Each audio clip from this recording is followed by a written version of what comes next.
Eu não sei se você acredita em lendas. Hoje tenho mais rugas do que certezas, e ainda assim, lembro de tudo com uma clareza que me surpreende.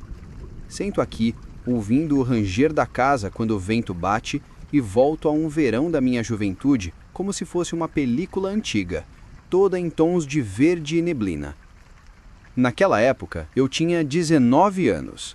Aceitei um trabalho temporário num acampamento que ajudava na manutenção das trilhas de uma reserva no noroeste do Pacífico, perto da fronteira entre Estados Unidos e Canadá.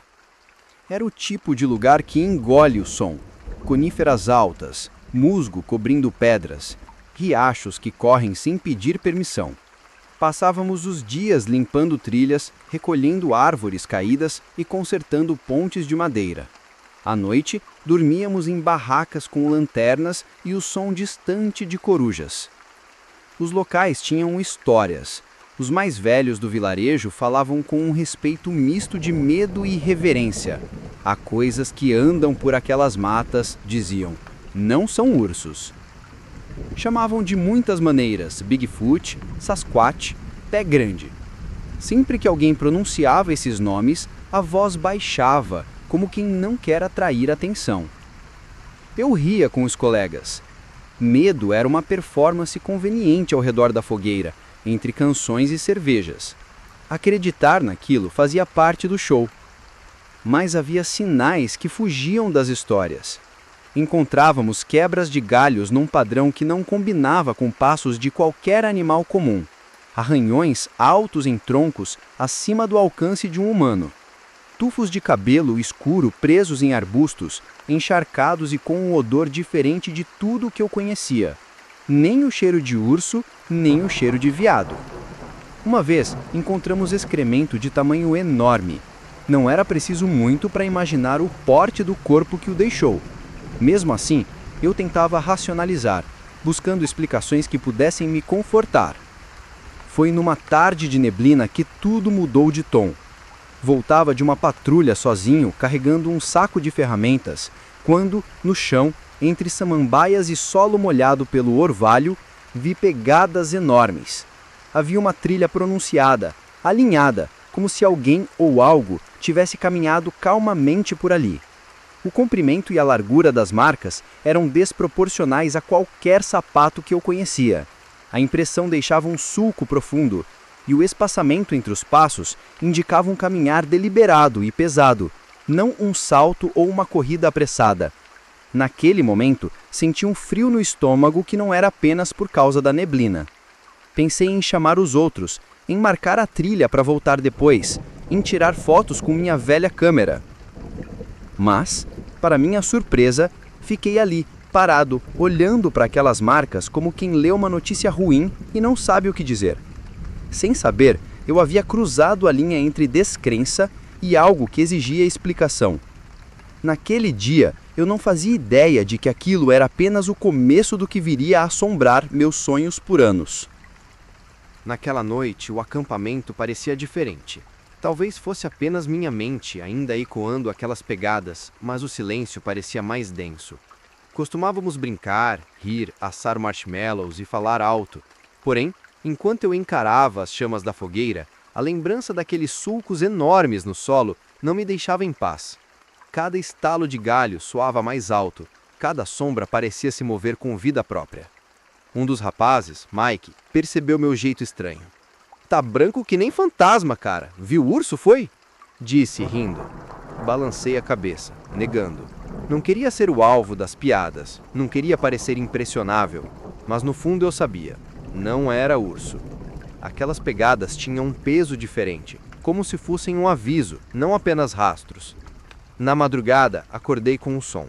Um estalo seco, depois outro, como se troncos fossem quebrados. Não era o barulho de árvores balançando ao vento. Era intencional, repetido, próximo. Esperei ouvir passos de gente, talvez algum animal grande. Em vez disso, veio um som gutural, um grunhido profundo que reverberou pelo vale como se a própria floresta tivesse voz. Sentei-me na barraca, ofegante, ouvi passos pesados contornando o acampamento, e a cada passada o solo vibrava. Minha mão procurou instintivamente a lanterna, mas meu corpo travou. O coração batia tão forte que eu temia que o barulho me denunciasse. Eu queria acreditar que era imaginação, fruto do medo, mas os passos não paravam. Lentamente, contaram uma volta completa ao redor das nossas barracas. De repente, tudo cessou. O silêncio voltou, sufocante, apenas quebrado pelo ressoar distante de uma coruja. Fiquei imóvel, esperando qualquer novo som. Foi então que percebi o cheiro. Um odor forte, quase animal, misturado com algo podre, como carne em decomposição.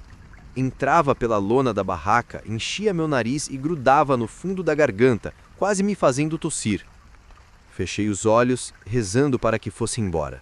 Depois de alguns minutos, que pareceram horas, os sons diminuíram até sumirem.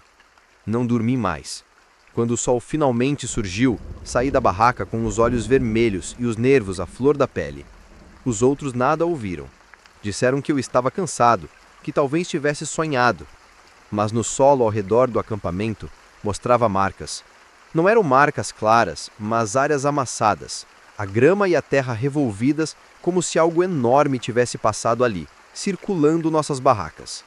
Sorri sem graça para não ser chamado de maluco, mas dentro de mim eu sabia. Alguém ou alguma coisa estava nos observando. E, pela primeira vez, comecei a pensar que talvez as histórias dos velhos não fossem apenas histórias. No dia seguinte, tentei me convencer de que tudo aquilo não passava de paranoia. Trabalhei mais do que o normal, carregando madeira, reparando cercas, qualquer coisa para manter a mente ocupada. Mas, no fundo, eu sabia que não estava sozinho naquelas florestas. Era como se os olhos da mata me seguissem em cada passo. Naquela tarde, fiquei encarregado de revisar uma trilha que se afastava mais do acampamento. Segui sozinho, com apenas a mochila e a velha câmera pendurada no pescoço. Quanto mais eu me embrenhava, mais o silêncio parecia pesado, abafando até o canto dos pássaros. As árvores se fechavam sobre mim como colunas escuras, e a neblina descia entre elas, quase sólida. Foi então que o ouvi de novo. Primeiro, o mesmo estalo seco de galhos quebrando. Depois, o som de passos pesados, não muito longe. Meu corpo inteiro se arrepiou. Girei a lanterna em todas as direções, mas não vi nada além de sombras alongadas. O som vinha de todos os lados, como se a floresta tivesse aprendido a brincar comigo. Apressei o passo, mas algo me fez parar. No tronco de uma árvore grossa, encontrei marcas de garras fundas, bem acima da altura da minha cabeça. Passei a mão sobre os cortes, eram recentes, a madeira ainda úmida.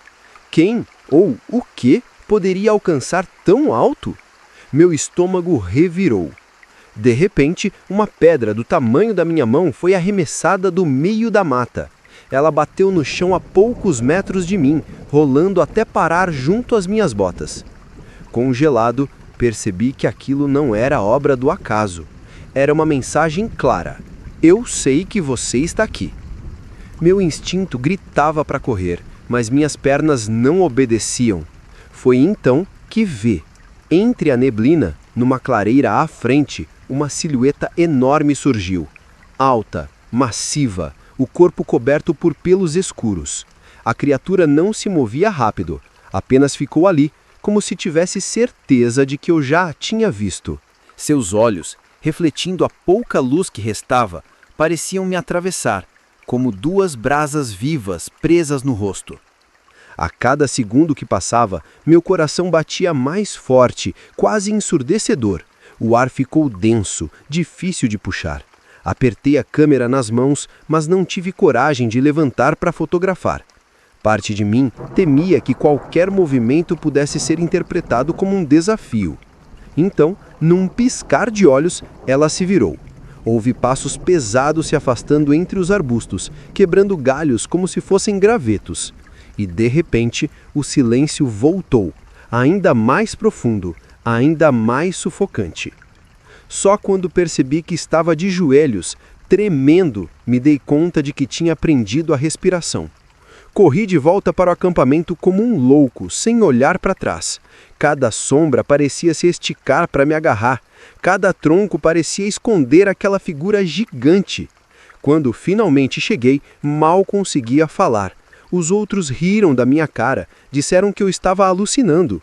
Mas eu sabia que tinha visto algo que não pertencia ao nosso mundo. Os dias seguintes foram um tormento. Eu fingia normalidade, mas cada noite era uma batalha contra o sono. O mesmo cheiro pesado, de carne apodrecida, voltava a rondar o acampamento, como se algo estivesse nos testando. Eu não conseguia mais rir, nem conversar como antes. Eu só esperava o momento em que ele viria de verdade. Numa noite sem lua, quando as chamas da fogueira já estavam baixas e os rapazes dormiam, acordei de sobressalto. O som não era distante, não dessa vez. Era perto, muito perto. Um arrastar de pés pesados contra o solo, respirando fundo, como um fole imenso. Abri o zíper da barraca ao mínimo possível e espreitei para fora. O que vi nunca mais saiu da minha mente. A criatura estava parada na beira do acampamento, iluminada apenas pela luz fraca da fogueira. Era colossal, mais de 2,5 metros de altura, ombros largos, coberta de pelos escuros que brilhavam úmidos.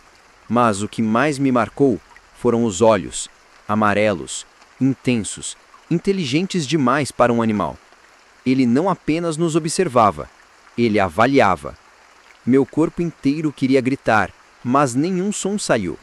A criatura deu 2 passos lentos, fazendo o chão vibrar. Esticou o pescoço como se cheirasse o ar, e então parou diante da minha barraca. A lona fina era o único escudo entre nós.